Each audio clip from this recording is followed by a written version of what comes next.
Hey guys, try this again. We tried this once and it failed, and now we're back. So it's the day after Christmas. Did you guys get lots of cool presents? I did. I got some really nice stuff from my family, and I got a cool bottle of Kansas City whiskey. You can see I'm wearing my Kansas City Royals hat today. But yeah, if you guys watched us the other day, we had a little bit of a mishap. We were having a hard time with the AR-15, blowing up pumpkins, and we only managed to finally get it when I pulled out the Mosin, the Russian rifle, in order to finally blow that pumpkin up. And so now it is time to clean our guns. Of course, if you don't clean the Mosin rifle very quickly after you shoot, then it does get very, the powder that's used in the 7.62 Russian round is corrosive, so it will actually corrode the barrel of the Mosin. And since it's a historical gun, I try and keep as good care of it as I can. Now, the AR-15, of course, the AR-15 system is a lot simpler to use, and the rounds are not corrosive. So if you don't clean an AR-15 immediately after you shoot it, you can probably still use it, no problem. In fact, the reason why this is such a tremendous weapon that the American military has used is because it's so it can take a lot of dirt, and it can take a lot of things that could go in there without jamming, but obviously not as much as the AK-47. But, I'm not a gun expert. I'm just sort of an amateur hobbyist and enthusiast. My buddy, who is going to be the chief armorer for when I'm in the White House and on Air Force One, Joe Trotter, shout out, is the guy who actually helped me put this together. And we're going to clean the AR-15 today, and we're going to just take it apart and look at the pieces of it. And I'm also going to be able to answer questions for you today on the live stream, since there's a lot of stuff to talk about.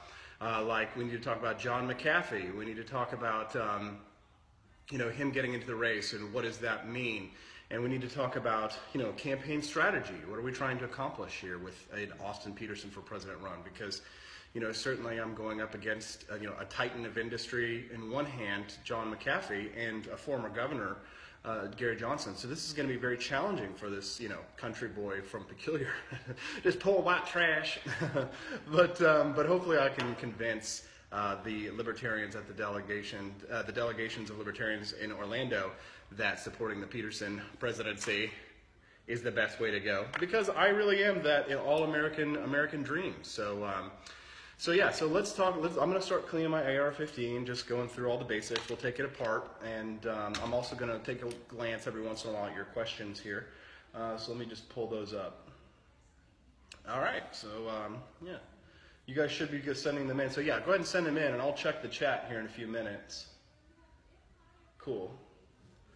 All right, so I've got some REM oil, cleaning oil, which is pretty useful if you're going to be cleaning guns.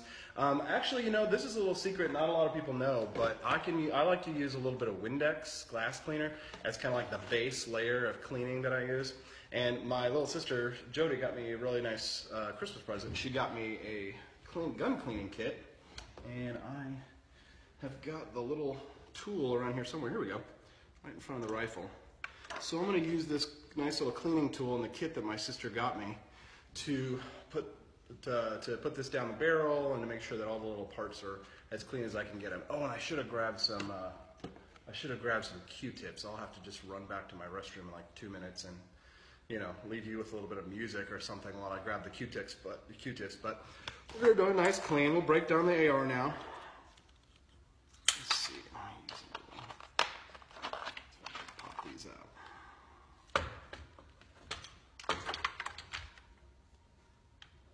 Try not to scratch it, of course. And keep it pretty. Okay.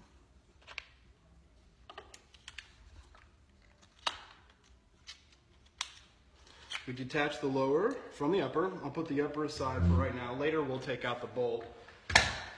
Right now we're going to worry about the lower. So we'll take this off. There we go. And that should be clean and clear and ready to go. So this is the trigger mechanism right here, obviously, if you can take a look at that. And I actually built this myself, and you can see that it's just the standard trigger that comes with this. This comes from Palmetto State Armory. I got this for a really good price. I actually built my AR-15 for less than $500. I was able to get all the parts parted out. Of course, this right here, this part right here, not the stock, but the lower of the AR-15. This is what you have to go through a criminal background check for. And I actually saw, it was hilarious the other day, they were selling these aluminum as art pieces, decorative art pieces on Amazon. So if you go to Amazon right now, then you can see, I think, decorative art pieces for sale, which is, I think, actually a little more expensive than the normal lower. But using the art piece argument, I think that what they're doing is they're trying to avoid the background check. But this right here, minus the pistol grip and the butt, this metal piece right here, and even the trigger guard, for example, you see there's some dirt on there. I'm glad I'm going to clean this. But you can see that everything that's in here I had to build out myself. But this is considered the firearm, right? This is a gun because that's where the trigger goes in. So, all right, so I'm just going to go ahead and continue to work on this little piece here. I'm going to get it, lay down a base coating of cleaning on this sucker. And I'll definitely need my Q-tips. I may have to make Ashley do a run for me, but we'll see. We'll see. Yeah, I like to get down in there and just, do a base wipe. This is the trigger guard, so you can see there's actually a lot of dirt on that right there. And this is, let me turn up the music so you guys can have something to, here we go. All right, so let's talk about John McAfee. I know that you guys wanted to, a lot of you guys are curious about, what is this going to mean for the LP race in general? What does this mean for the Libertarian Party? What does it mean for the Libertarian movement? And, I don't know a whole lot about John McAfee. I know a lot more than I did 2 days ago now, of course, because I've done a lot of research. But the overall impression I get from him from just a policy perspective is that, I always like to say something nice before I cut somebody down, but I think that McAfee actually is intelligent, and he may be crazy, but he's got a lot of really good ideas. A lot of crazy people have great ideas. It's always the crazy people that have the best ideas, as a matter of fact. Like, everyone thinks you're crazy until your ideas are mainstream, right? So whenever if I say someone's crazy, take it with a grain of salt, which I'm sure you do, because the haters, of course, are looking for an example to bring me down any chance they can, but whatever. You got to have a strong, healthy ego to be able to do this, to run for president, because honestly, as soon as you get it, if you go into a viper's pit, like such as the one that I'm in right now, you have to have a bit of you have to have confidence bordering on arrogance because, and I think McAfee has that too, but you have to have that because it's just like wearing armor, for example. If you go into battle, you're gonna want more than your AR-15. You're gonna want armor. And that's what a healthy ego does, which is why, I always like to, bring Ayn Rand back up in there, because Ayn Rand was so convinced that, the individual greatness, believing in your own greatness, was a key factor in your success. If you believe in yourself, I mean, if you don't think you're great, if you don't think you can accomplish amazing things, how will you ever do it, right? So people who are arrogant to me are people who can't back up their level of false bravado. But back on McAfee. Of course, I think McAfee brings strong, important policy recommendations, and some of them I might adopt myself and I think that's in part why he's doing this. He's trying to wake people up and get more people interested in cybersecurity, and that's very important. And I totally agree. My Rubio moment there. But if we're going to talk about John McAfee specifically and his candidacy specifically, what does it mean? I saw that he did. People asking about the hat. He's a World Series Royals, Kansas City World Series champs. I've been a Royals fan since I was a tiny boy. It's been such an amazing year, and I love running for president in Kansas City now. And it's like, we're the champions. We are the champions, my friend. And it's like, it helps kind of like motivate me on and feel like, my presidential run is like, I am the one. This is the year for Kansas City. And we'll finally have a good president from Missouri. You know what I'm saying? So let's talk about John McAfee again. Am I really worried about him? Well, I'm only worried in the sense that he is nuts and that he was wanted for murder. And, I don't want him to murder me in my sleep. I would like to not be killed. Getting killed is not part of the plan here in this run for president. So it's not part of my plan, of course, and the happy warrior that I am. I am willing to die for this, but I am not planning on it. How does that sound? So yeah. What do I worry about from John McAfee? Well, that's obviously like me being silly. But if we're going to talk about John McAfee and like what do I really think of the threats? Do I think he's going to be a threat to the nomination? I really don't, and I'll tell you why. Because first of all, him and Gary kind of will cancel each other out. Because I think McAfee probably won't see me as a threat until the last minute. And then, in which case he may try and attack me, but it'll be too late. And what's he going to attack me for? I was a choir boy, for God's sakes. I majored in musical theater. A lot of people, I love it. The opposition research people have been looking me up and stuff like that. And they're like, Austin, how did you get a reputation for being such a bad boy and stuff? And I'm like, it's very well cultivated, right? But John McAfee really is that sort of libertine, bad boy that people, I think, look at libertarians and say, libertarians are all libertines. I'm going to pull this trigger. Actually, I can't because of... Don't want to do that again because that's bad for the... You don't want to dry fire it. It's bad for the gun. I made a little boo-boo there. Don't do that. Again, I'm not a firearms professional. I am a firearms enthusiast and a Second Amendment fan. I actually got to go and be on Penn and Teller's, Penn Jillette in Las Vegas.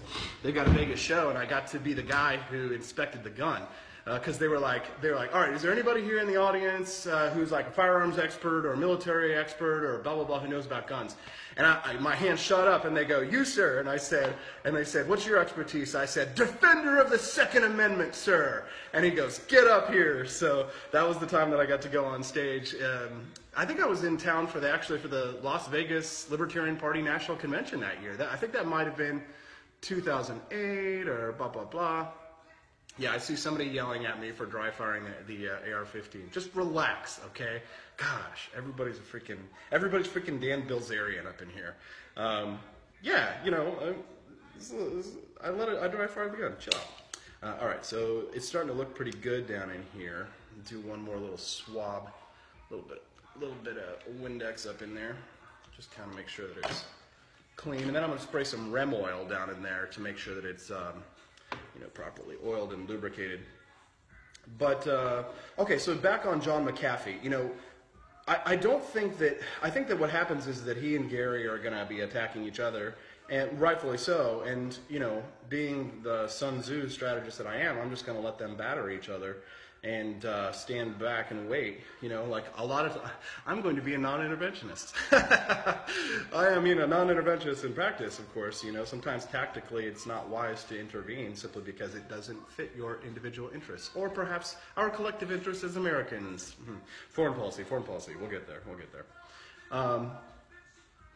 So let's see. Blah, blah, blah. Oh, let's talk about,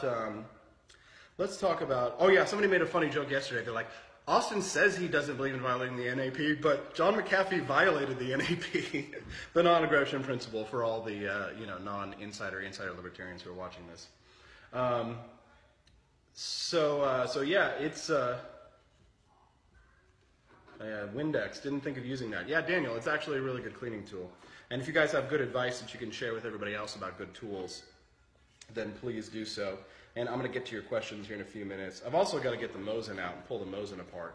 But in just a second, I'm going to take the actual upper apart, and I'm going to put that on camera for you guys. This is a really interesting little attachment, and my buddy Joe gave this to me to install, but I'm not quite sure what the name of this attachment is. But take a look at this. I'll show you here. See this right there? A little release. What that does is it's kind of like it gives you a little more speed with when you reload a mag into the AR-15. If you put this attachment on it, instead of, because normally your hand is right there if you're right-handed, which I am. If your hand is right there and you reload a mag, well then your bolt is not in the ready position. So yeah, it's a BAD lever, BAD lever. So this is probably one of the best attachments that you can put on an AR-15 that's the most useful, that's under $100. And the BAD lever from Magpul, this is a Magpul BAD lever, is simple to install. You don't have to I don't think you even have to take the gun apart when I installed this initially. But when you restore a mag and you want, instead of having to charge your handle or press the lever to release the bolt, you just because your finger's already there and they're almost in the ready position. Notice my trigger discipline. But you can just tap the bad lever, which is right there, instead of coming over and popping the side of the AR-15. So it saves you a little bit of time. Got to keep drinking water while I'm doing this. All right, so the lower's looking pretty good, and I've got a nice base clean on this. And before I move on to the upper and to the actual bolt, which is my favorite part to clean, do me a favor, guys. Go to austinpeterson2016.com. Get one of these bumper stickers. They're only $5. And it's almost the end of the year, so it's a big push. And what I'm trying to do is get as many donors as possible down on the list before the end of this quarter, because then I'm going to have to file my FEC reports, which is going to be a nightmare. So do me a favor, guys. Go to austinpeterson2016.com, and if you just send us $3, even $3 is great. It will help us to get around the country, because I'm going to be going to a lot of conventions. I actually just got invited to speak in Texas. The state chair of Texas reached out to me the other day and was like, Austin, you're clearly running one of the most polished professional campaigns here. So we'd like to invite you to speak at Texas. So very exciting, which is great because Texas has a big delegation. Yeah, so let's move on to the other part. We can still talk about McAfee if we want. It's up to you guys. Okay, I'm going to remove the bolt, and I'll try and do this as close to the camera as I can for you guys. Yeah, I see you guys are commenting like crazy. You guys like this stuff, huh? So here we go. Take a look. This is the upper, and as you can see, I've installed a handguard, a Magpul handguard, which I think is really pretty. And I know a lot of people don't like them, but I really do. I like this forward assist, this forward grip. And I got these from Academy. So yeah. All right, so let's take apart the upper part of the bolt so we can... We pull out the charging handle. This is sometimes a pain in the butt to get back in, so if you see me at the end of this show struggling with it, well, just bite me because, like, if I cared what you think, then, you know. Actually, I should care because I'm running for president. Politicians are supposed to, like, you know, kiss your butt, tell you everything you want to hear. This is the charging handle. And this is the bolt. And we're going to take this bolt apart, and I'll show you the little individual pieces in it so that you can see. And I will definitely clean out this part as well in just a minute, but I'm going to start with the bolt because it's my favorite, and that's what I like to do. So leave that there so you guys can peek at it. All right, moving on. Oh, some people want to ask about my personal background, brothers, sisters. Yes, I have a brother. I have an older brother, and I have a younger sister, and my younger sister is adopted. My father is probably my closest relative, like just like interpersonally. He's the guy who basically was there for me when my mom died. You know, my mother actually passed away when I was 15 years old. Well, this is dirty. And she had ovarian cancer, but it was unfortunately exacerbated by a case which anyone who's from Kansas City knows. Robert Courtney was a pharmacist in the Kansas City area who diluted chemotherapy drugs to patients in order to profit. And they discovered it after my mom had already died, because what happened was that she was getting chemotherapy, the Taxol, the drugs that you use for chemotherapy. It's very strong stuff, and they weren't able to give her the proper amount. We don't know for sure if she could have survived because of the fact that, you know, we think it's possible that she may have gotten incorrect dosages, and they may have just fried her liver, and she died eventually of liver failure, of course. But there was a lawsuit against Robert Courtney, and he now sits in federal prison, Leavenworth. I think he's in Leavenworth. But my mother died when I was 15 years old, and my last grandparent passed away just last year, and we had Christmas at her house still this year, my grandma Rose, and my grandmother Hazel passed away about 3 years ago. I was very close with her because she was my mother's mother, so of course she reminded me a lot of my mother. Oh, and I forgot to rem oil the lower, which I will do, but I always want to make sure that I can answer you guys' important questions. But my father, he of course is the guy who taught me how to use a gun and how to respect a gun and how to respect the Second Amendment and what it means. Oh, I'm gonna need a toothpick because there's a little thing in there. Hold on 1 second, guys. All right. I'll show you why I need this here. I'm just gonna give you an up close look. All right. So you can see right here in the bolt, right on this edge, this little part right here, this has to come out. It's very tiny, so you have to be careful, and that will release this little item here. I'm still learning it, all the names of the pieces, and of course that's like the firing pin there. So I'm going to take this apart, and you got to be really careful because you see my hands are getting black from this. So I'm glad that we actually pulled this out to clean it. And I actually really enjoy it. It's kind of a relaxing thing to do. When I was a kid, I was kind of lazy and I didn't like cleaning my guns after I shot them. But as I've gotten older, especially because I built this myself, I really take pride in it too, which I think is very important.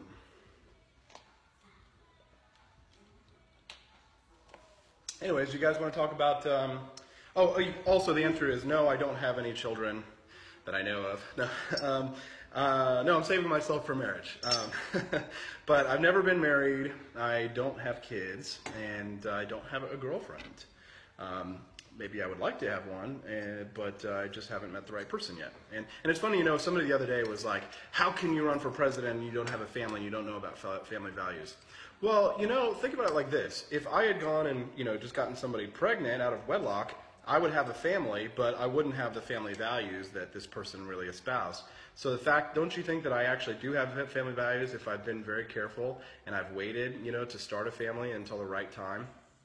Want to be more important that I, put down a solid career and put my life, into a nice little, so I can focus on them. And I think that that's really what the difference is that I've been careful. I'm not a hypocrite, when it comes to my interpersonal relationships and my social relationships. I'm not a hypocrite, so I'm not saying I'm a family values guy who, and I'm going to go cheat on my wife or something. So I'm honest about my social relationships and what I think about, people who are, live alternative lifestyles, for example, which of course I'm very liberal in the classical liberal sense. But from a family perspective, I'm waiting. I think that what'll happen is I'll meet the right girl one day, and I'm only sad that my mother never got to meet her, or I was a boy when she died, and that my grandmothers never got to meet whoever my wife will be one day, and my kids. This is the pin right here. This is the firing pin, and it was black with dirt. So I'm glad that I'm cleaning this right now. So I grew up in a family, yes, I don't know what Lisa says. I made a stupid assertion. I don't know. There's no more context. I think that relationships are important and families are important, but of course they're the most voluntary relationship that there is. Well, they're actually very involuntary. You can't choose your family, but you don't have to be with a family, and you don't have to have a family. You can do as you like. All relationships theoretically should be voluntary, I recognize that. And it's funny, that's of course that's a very anarchist statement. But Christopher Hitchens, who I greatly admire and I miss, he said that it's possible to simultaneously hold it. Ayn Rand would have hated him for this. He said it's possible to believe that no one knows how to live your life for you better than you, and to believe that there's no way possible to bring about a world that completely respected that view, right? And this is why the anarchists and the non-aggression principle religious types, this is why they get upset, because they say, oh well, it's all or nothing, for example. And in reality, most of the world and the issues exist they exist in shades of gray. So there's a lot of problems because it's not always easy to nail down black or white, and not everything can be vigilante justice. Of course. So this little pin, I'm trying to keep this pin clean here. I mean, my hands are getting black because this thing definitely needed to be clean. But my buddy Joe says that you can pretty much leave an AR-15 dirty for as long as you want, and it'll probably still work. In fact, he says he enjoys like trying to get them as dirty as possible to see how long it takes before he actually has to clean it. So he can get in there and just like with a shovel and just like dig up all the soot. And you can like pack that into another round and fire it. So yeah. Anyway, so this looks like this little pin is starting to get clean. I don't like these tissues because the fabric sort of pulls off of them. I'm gonna switch it up. Paper towel. So if you guys if you got questions for me, put them in the live stream. We talked about John McAfee earlier, and today we're doing some gun cleaning. I'm also going to pull out the Mosin. I know this is long, and I watched the views go after like 5 minutes because most people have like a 5-second attention span. But for the people who enjoy these longer discussions and stuff, I leave them up because they do get a lot of views. And I always try and find something interesting to do while we're talking about the issues that are important. And that reminds me about important. Almost the end of the year, guys. Send me $3 if you don't mind. $3 make me holler. But the reason why I asked for $3 is because it's for some reason it's a very effective number. That's what Obama did to great success, and Hillary has copied it, and so now we're copying it because, hey, they're the front runners for a reason. They got all the money, so I'm going to try and do my best to, adopt their tactics, not their philosophy. Yeah, people are like, oh, Austin, you're done with John McAfee in the race. I don't think so, and for reasons that I can't admit, openly on this show right now. I don't really worry too much about it. I wish I could tell you why. I don't worry about it, but so much. But I do worry about getting killed, But no, and honestly, I welcome it again because John McAfee brings excitement to the race. Nobody was talking about the LP race before I jumped in, and now everybody's talking about it, and I'm in the middle of it. So I'm not going anywhere. I'm having a blast, and I hope you guys can join this campaign. Paul Ottenbacher, can't really see it from here. Paul asks, where can you go to send money? My website is austinpeterson2016.com, and there's a donor page. So you can see how Peterson is spelled. Go to austinpeterson2016.com and donate, and just send us $3. That would be great. So yeah, I noticed that Nick Arnold is here talking about like holding a philosophical worldview and saying maybe it wouldn't be able to bring it about. Right, because you don't want to be overly utopian, right? You have to have realistic expectations. Yes, I will be campaigning in Kansas City. Yes, I'm actually planning on trying to have a rally at the end of January and a fundraiser, of course. But if you guys are interested in having an event here in Kansas City, if you guys know of some space that maybe someone can donate so we can have a few hundred people, if we can get a few hundred people here in the Midwest, that would be great. Washington State, Joel, I'm not 100%. You guys do have a strong delegate count. It really just matters on how much money I can raise. So what I'm going to do is I'm going to go to the most delegate-rich states that I can afford to go to, because I'm not going to go into debt, of course, to run for the Libertarian nomination for president. Utah, I probably won't be able to make it unless I get a donation for such an event. So right now, California does look good. I'm looking at Texas. I will be in Texas. I'm going to do all the Midwestern states because I can. In Florida, I will definitely go to Florida. I will definitely go to New York, and I'll also go to Virginia. And what I'll probably end up doing is driving from Kansas City all the way across the country to Washington, D.C., and I'll drive the northern route and do the northern eastern states, and then I'll drive back, and then I'll do like the southern eastern states so that I can do I can hit all of those delegate-rich states. And I'll fly to California and drive to Texas, and yes, Colorado as well.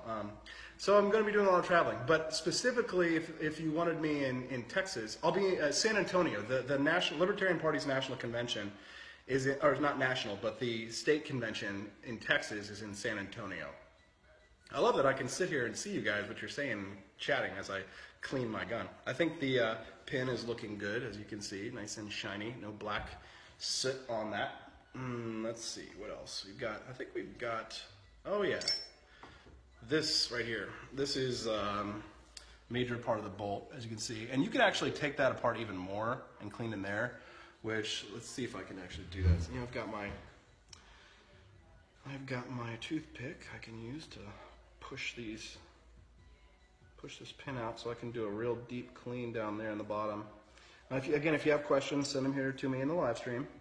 But I will be crisscrossing the United States, and I will be going to major states like Texas, where there's lots of delegates, California, where there's lots of delegates. There are quite a few delegates in Washington, but probably not enough for me to make it worth it. My understanding right now is about $1,000 buys me a state. So for every $1,000 I raise, I can probably control a major state or a delegate-rich state. And whoop, got it. And it's really key that I save resources and spend them wisely.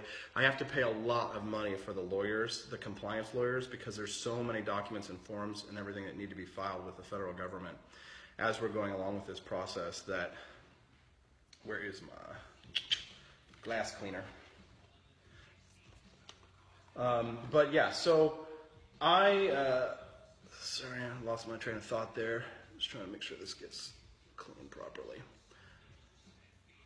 Yeah, if you guys have questions, send them over there. But earlier I was making that point about Christopher Hitchens. I was talking about, you know, the belief that you can sort of hold contradicting opinions. Well, Ayn Rand said that reason doesn't contradict itself, and there's something else that you can agree with. That's true. But you don't want to be, you can't be overly utopian in your thinking. I think the utopianism eventually leads to the prison camps, no matter what your belief is. Because I think if you think that, if an anarcho-capitalist vanguard is going to take over and create some sort of a social order that exists in their fantasy world, I think that you're wrong, and what'll happen is that the bad guys who are guaranteed to be there, remember, gun-free zones operate on the idea that you can create a zone without bad guys, okay? There will always be bad guys. And if you're talking about, aggression, or you're thinking about, security and stuff like that, you have to have a realistic understanding of threats or what are real threats, and people, there are some pacifist anarchists that are so radical that they want to completely dismantle all of our nuclear weapons. Well, that sounds really nice, and there are a lot of flower child type people who are, hippies who would love to get rid of all the nuclear weapons and end all war forever, a chance of threat of that war forever. But I'm not thinking about threats like just China, you know what I mean? I'm not just thinking about nuking China, one day. I'm thinking about what if space bugs attack? Or what if there becomes an industrial use for nukes? You have to be important. I'm going to start trying to get rid of that little tick. I know people have been telling me that I say that too much, so I'm going to work very hard on getting rid of that because I know that annoys you. But the reason why you don't hammer your swords into plowshares, okay? That was the title of Ron Paul's recent book. I'm not going to hammer my swords into plowshares. You know what I'm saying? You know what I'm saying? The Second Amendment exists for a reason. And we will need nuclear weapons as a deterrent to potential threats, to a nuclear threat. We're not the only ones that have them, of course, So the question is if you have a weapon, you don't ever want to have to use it, just like this AR-15. I hope I never, ever, ever have to use it. Yeah, I hope that this gun never gets pointed at anyone, ever, for any reason. And that to me would be a life well lived. If I could go through my life and not murder my neighbor in Belize, little John McAfee joke there. That would be great. I love guns and I love gun culture, but my father, who was a Green Beret, taught me to respect the gun. And it's the same with nuclear weapons. If I were the president of the United States in 2017.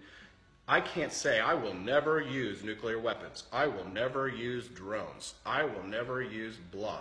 Well, no good military strategist ever says, I will never do this. That's the kind of stupid thinking that Obama got us into with his red line in Syria. You don't do that. You have to communicate to an opponent that you will do whatever it takes to survive. Because if it's an issue of survival, which is what defense is, or defending your property, you do have a right to use violent retributive force. But the issue here is whether or not, what force is justified. And I think that the utopian types, the people who talk about, or perhaps my detractors, they believe that vigilante justice, individuals can make these decisions on, who can shoot who. Sorry, I said, the individuals can make these decisions.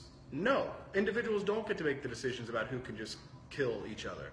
We actually have this thing where if you murder someone, if you kill someone or you're suspected of murder, you have to go in front of a jury trial. That's because it's important for us to have a check and balance on an individual's power in that sense. I'm not at full liberty to kill anyone I want without having to answer for it. And that's justice. That's what I think a lot of libertarians, I think this is a problem we have. There are some good libertarians who understand justice. People like Randy Barnett. The Institute for Justice in Arlington, Virginia is another great activist libertarian law firm. But these people understand justice. And there must be justice. Justice leads to civilization, which is what we want. I don't think anybody really wants to return to a state of nature. Maybe the most arcane sort of hippie, crazy, hermit wants that. But you can have that in the United States. As a matter of fact, I always tell the pacifists, they really should go join the anarchists. They really should go be Amish. And then instead of whining on Facebook, they'll contribute something to society by making beautiful furniture. I wish that the ANCAPs were as productive as the Amish, but sadly, they're not. They produce nothing but mass amounts of butthurt and revenue for my website. So, sorry about that. No, I'm not sorry. Sorry, not sorry. All right, so looks like the bolt is coming together nicely, nice and clean, polished little piece. We're going to start putting this back together bit by bit. And let me bring this actually up closer to the camera so that you can see what I'm doing here. Here we go. All right, so this little part goes in. Oh yeah, I've got to put that back together. Make sure that this is clean as a whistle. Tiny, tiny little pin. Well, you don't want to lose any little parts of this, I'll tell you. I'm going to have to do this one over here because it's so delicate. Okay, that's backwards. Oop. And don't forget to send your questions in, guys. Oh, and also remember, if you're enjoying this, if you like the show, do me a favor. Go to austinpeterson2016.com and send me $3 today. I would be very appreciative if you would send me $3. Just trying to get as many donors as I can so that when I come out in the new year, I want to come out strong and show them that I'm building an army, a movement, and that, that I'm the person who will carry the torch for this movement. There we go. That's back together.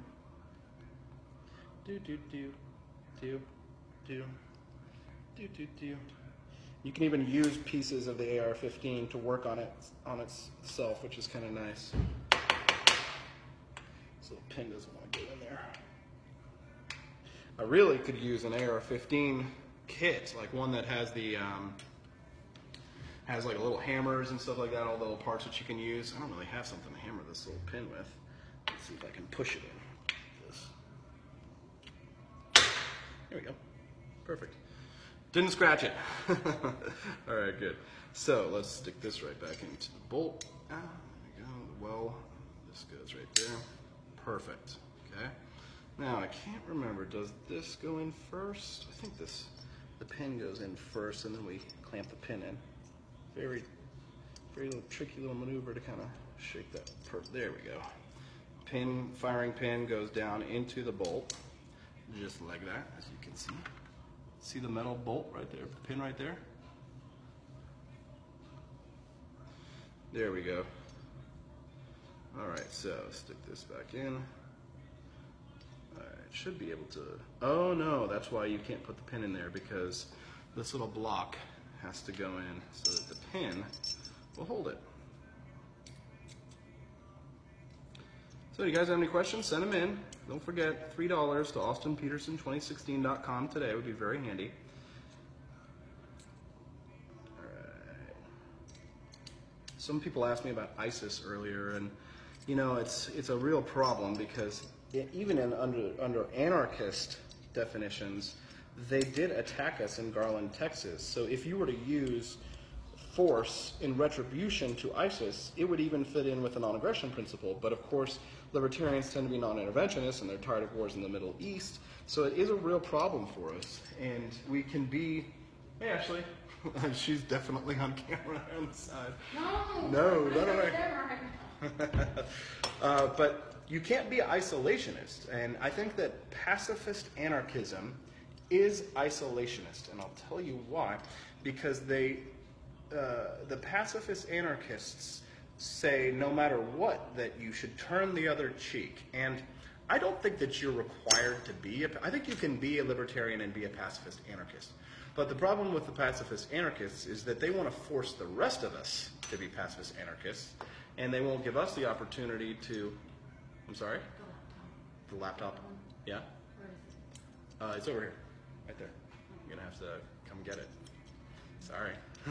Ashley's in her jammies, and she does not want to be on camera right now. So, anyway, so back to isolationism. You can be isolationist if you want, but the rest of us should not have to be required to be isolationist. Which is funny because the non-aggression principle is all about like non-initiation of force, but all they want to do is force everyone to believe in it, or not believe in it. I love it when the pacifist anarchists say, "Oh no, we don't. It's just a principle. You don't have to follow it." I'm like, you don't have to follow. I know, because no one is going to follow it. No one's going to not carry a gun in your gun-free zone. Criminals are going to do what they're going to do.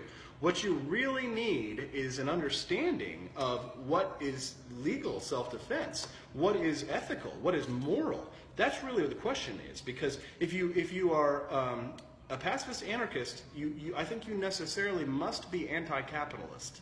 And the reason why I've explained this is because if you believe in the non-aggression principle, then you must. If you believe in the non-aggression principle, well, that means that any kind of pollution, for example, any kind of pollution. I'm going to grease this because it won't go in. But any kind of pollution would be a violation of the NAP. So that means you can't drive a car because your car pollutes. So it's okay to violate the non-aggression principle sometimes, you say then. Oh, okay, so it's okay when you say it's okay, but not when I say it's okay. I see. It's in your subjective definition of such.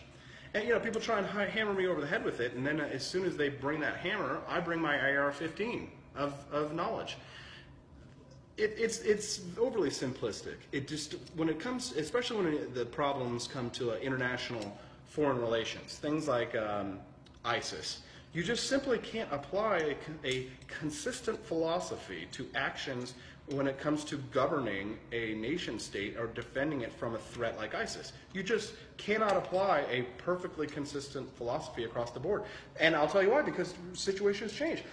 Everybody who is a pacifist anarchist now will be a warmongering neoconservative interventionist if ISIS did attack the United States, right? So just like, well, I always laugh too, because in World War II, of course, before World War II, there was a very strong communist party here in the United States, and they were all anti-war. Hold on. The Communist Party of the United States, they were all anti-war because, why? They did until Hitler attacked Russia. And then all the communists became, instead of non-interventionists, isolationists, they all became warmongers. So, I mean, look at Christopher Cantwell. Christopher Cantwell is a perfect example of someone who is exactly what I'm talking about here. There are maybe 4 or 5 principled anarcho-capitalists in the world, people like Jeffrey Tucker, who understand what it's about. And then the rest are like Christopher Cantwell, where he's now a right-wing fascist like Trump, right? Because he's become, he never really believed in the non-aggression principle because he told you, just like a lot of politicians, they lie to you and say, I believe in this, and to get your attention and to make you feel good about yourself. But I get in trouble all the time with people, even my closest friends, because I say what I want and I say what I believe and what is true. But the problem with the anarcho-capitalist movement, such as it is today, is that it's idealistic, it's utopian, And if they were given power, people like Christopher Cantwell, then, like I said earlier, it would be a short trip to the prison camps. Because again, what is he going to do? He's going to make force Muslims. Trump is going to force Muslims, which Cantwell is supporting Donald Trump right now. Trump wants to. He was admiring FDR. He was admiring FDR putting Japanese into camps. I mean, these are libertarians. Oh yeah, these guys are way more libertarian than me, guys. Oh yeah, let's nominate Chris Cantwell for president of the United States.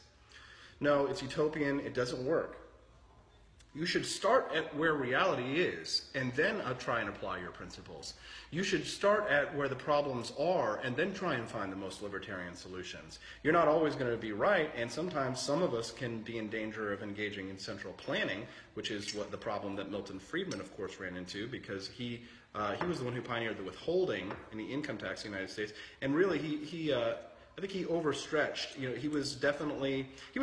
He was bearish on the Federal Reserve, but he thought it could be controlled. He was sort of like John Maynard Keynes in the sense that he sold out a little bit in order to come to what was a better solution than the big government, inflationary Federal Reserve policies. John Maynard Keynes, his whole policy, he considered himself very libertarian in a sense, right? Because even though he believed in the command economy, such as Keynes envisioned, which is a mixed market economy, the mixed economy, some socialism, some free market capitalism, that was meant as a response to the total command economies, such as communism and fascism, National Socialism that had arisen in Europe. So John Maynard Keynes was a step down from National Socialism, and Milton Friedman, via Ronald Reagan and these guys, were a step down from Keynesianism, but Keynes obviously still very much rules the economic day. So let me take a look over here, guys. It looks like I've been going for some time, but I hope you don't mind, because it's I'm cleaning a gun and it takes time and you can't rush it. This isn't a cut edited video. This is something for you guys to enjoy with me live. But let's see if you guys have any good questions over here that I can plunk down while you're doing this. Let's see. Smacked with the AR-15 knowledge. Yeah, you guys are fun. I love it. It's not, for some reason on the desktop it doesn't work. Oh, I see I got some donations. Oh, let me throw some shout outs. What up? What? John Woolley, what? And who else? Yeah, Paul. Yeah, thanks so much, guys. I appreciate that. Is this logging like crazy for anyone else? Lagging like crazy. Yeah, I have no idea. Sorry. I'm trying to answer your questions the best I can while keeping this cleaning process moving forward. I'm going to pull this up on my phone and see if I can read your comments easier that way. Austin Peterson. Let's go to the live stream right now. Gun cleaning. This is cool. Wow, there's a lot of people. Dang, there's a lot of people watching right now. Here we go. Are you willing to stay with supporters during my trip? Asked by Emily. Yes, actually, I am. Is that some sort of a romantic gesture there? So yeah, it's yeah. Of course, I'm gonna have to stay with my supporters on the trip because I'm not rich. This house is a rental. Oh, finally, I got it in. Okay, great. That's what she said. All right. Here we go. All right, the pin goes in. Bam. Let's make sure we got pop that pin down there. Oh. Come on now. Oh, I know what's happening. There we go. Turn that baby to the side. And it goes in nice and clean. Sweet. Awesome. Bolt has been reassembled. Now we just have to take the tiny little pin and make sure that the firing pin doesn't come out. And great. We have cleaned and reassembled our bolt, people. Fun, right? I love this. I hope you guys are enjoying this because I'm really enjoying it too.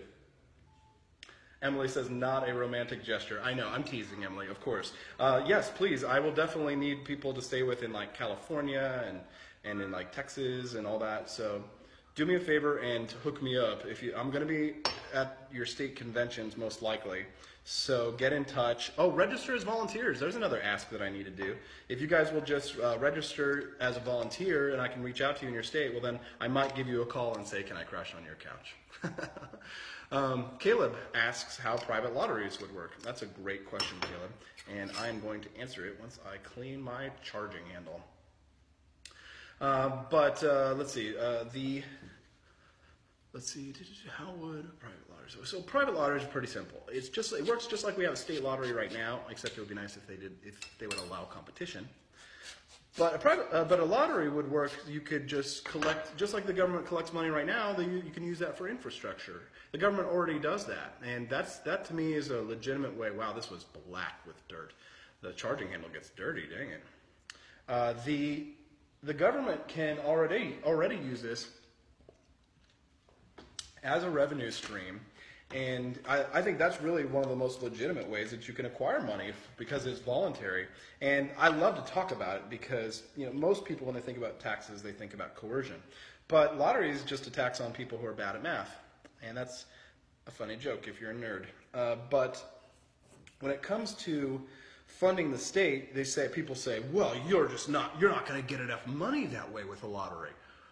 Well, we're not going to need as much money because the government is going to be smaller. We're going to have a limited government. That's the thing is the liberals, like the people who feel the burn are always like, but how will we take care of everything from the beginning? How will we have socialism? Bernie Sanders would say, well, we need socialism, or 90%. Well, you won't have to worry about having as much money because the government will be smaller and will do less. It will be less involved with our lives. Windex, yes, Windex is a great tool to clean your gun with. And now I'm going to use a little Rem oil. That way it will slide in smoothly. I don't know if any of you are musical theater fans, but if you've ever seen the musical Sweeney Todd, not the Johnny Depp version, but the actual musical, when they grind the kids into meat, or not the kids, well, I think they did murder some kids in it, but when they grind the meat pies down, he goes smoothly, and he's like grinding the humans into meat pies. It's pretty creepy. It's probably one of my favorite musicals. I've always wanted to be Sweeney Todd. If I ever am like a mega rich billionaire like John McAfee, maybe I'll just mount my own production of it one day or something. But yeah, this is gorgeous. This is really a nice gun. I got this from Palmetto State Armory. This is the charging handle. This is what you use to put that baby in line. But yeah, wow, this is beautiful. That's a gorgeous gun. So let's see what we got. Let's see. Any other questions in here? Let's see. No lag here. You would make the worst president ever. Bashir Aden. Haters gonna hate and staters gonna state. Whatever. Let's see. Do I have a boar snake? Yes, I do have a boar snake, and I really like the boar snake that I have, but I don't have it with me right now. Actually, I've got to clean this upper part before I put the bolt and the charging handle back in. So let me remove that. Okay.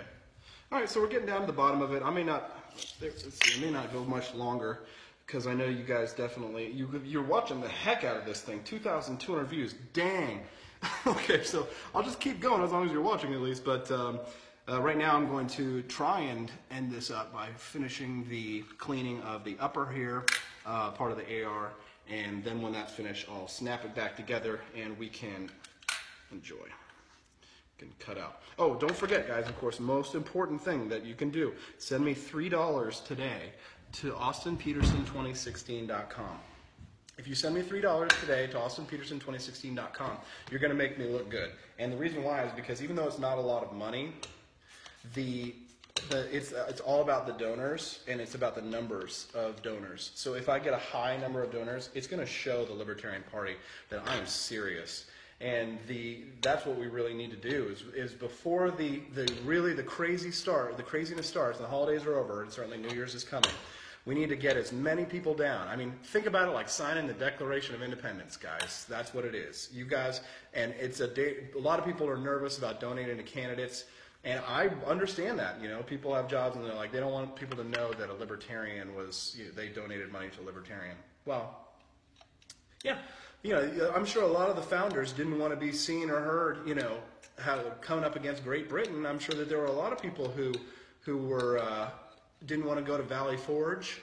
I'm sure there were a lot of soldiers who wanted to talk a nice game about fighting for liberty, and they wanted to act like keyboard warriors.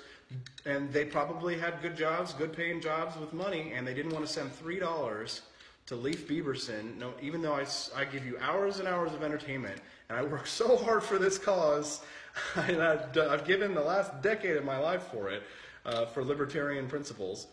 But yeah, don't send me $3. Yeah, don't send me $3. Yeah, that'll be cool. You know, I hope you feel good about yourself. You know, enjoy your beautiful life, you keyboard warriors. So that's a little bit of a guilt trip, but give me money. Just $3. Go to austinpeterson2016.com and send $3 in today, or register as a volunteer. Again, if you register as a volunteer, we can still be friends.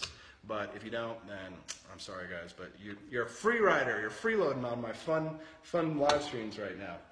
Be a member of the team. Join the Freedom Ninja Army and get out there and win some battles for me. If you go out there and you take the if you take the flyers that are on the volunteer page, you can go to the volunteer page, and at the bottom is a flyer, a handout. You can print that out and pass that around to people who are like, "Who's Austin Peterson?" And you're like, "Just a man trying to save our country."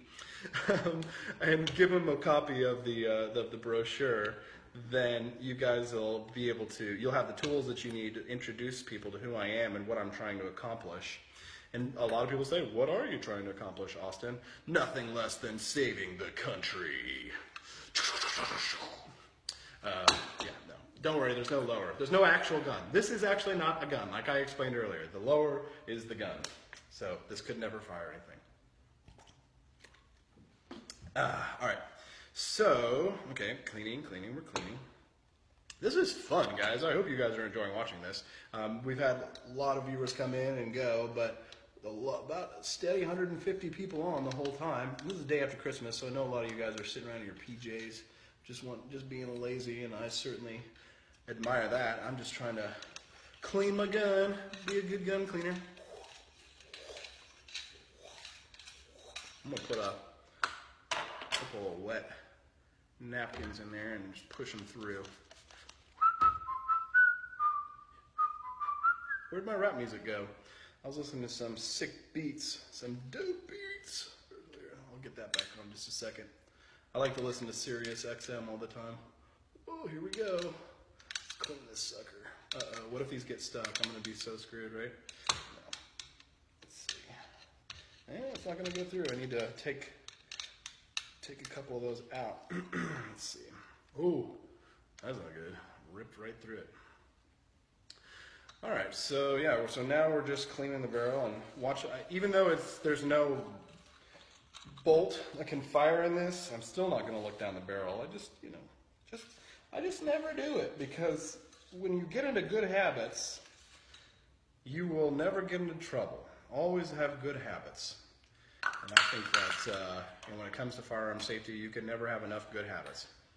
All right, so now we're nice and clean, and I'm going to put a little Rem oil down there, make it slip and slide a little bit easier when I put the charging handle and the bolt back in, which you have to put them back in simultaneously. Let's see if you can see in there. See, nice and clean. Ooh, dripping gun oil everywhere. Yikes. I'll have to clean that up. Anyways, so. All right, so it's time to put the AR-15 back together. If you guys have any other questions related to my candidacy or libertarian politics, we can talk insider stuff, we can talk big stuff, we can talk ISIS, we can talk about legalizing guns, legalizing drugs, legalizing freedom, pretty much, like we're saying. So send me a couple of questions if you got them. Oh, that barrel has got to get tightened down. I'm going to get a wrench and tighten that barrel. Hold on just one moment, okay, guys? Should have put the music on.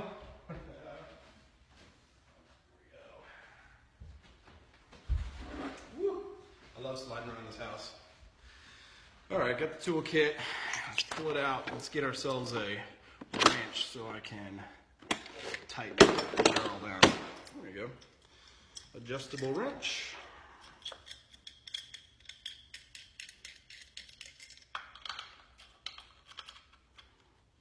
Okay, adjustable. There we go. So yeah, the barrel's a little loose on there, so I'm just going to tighten this sucker up.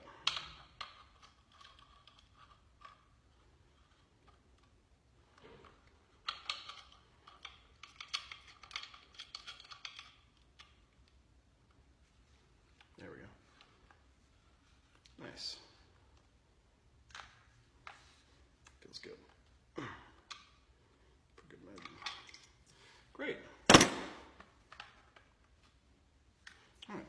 Nice and clean, ready to go. All right, a nice little swab in there. All right. Now, this is a little bit challenging actually for me, and I'm still getting used to it. So I'm going to put the bolt and the charging handle in together. This sort of clamps into here. Oops, somebody's texting me. Alrighty, so now let's try and get this baby. I wonder if I can get it right on the first time. Probably not, but can at least give it a try. Install this sucker. Okay. This is always a challenge for me to try and get the bolt and the, because it's sort of there's a slide rail on the bottom that goes in there. And yeah, there we go. All right, perfect. Now this sucker goes in there like that. Let's see. Get this. Cool. Okay.